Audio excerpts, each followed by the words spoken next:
Hinamon ng ilang mambabata si Vice President Sara Duterte na maglabas ng ebidensya para suportahan ang aligasyon nitong ang mga kongresista ang nakinabang sa pondo ng school building program ng DepEd noong 2024.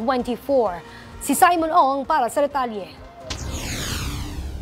Hindi pinalampas na House Committee on Human Rights Chairperson at Manila 6th District Representative Bienvenido Abante Jr.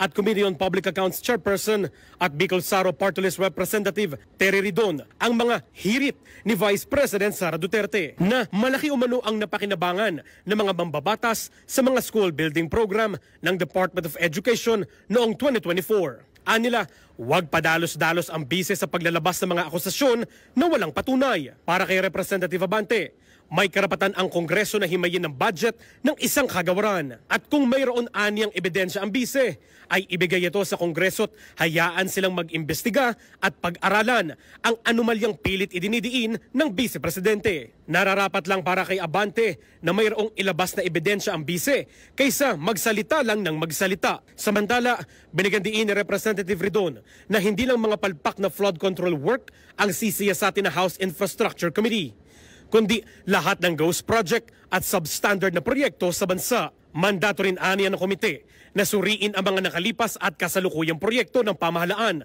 na ipinatupad ng Department of Public Works and Highways. Kabilang ng mga kalsada, tulay at iba pa. Para sa totoong balita sa Bagong Pilipinas, Simon Ong, Congress News.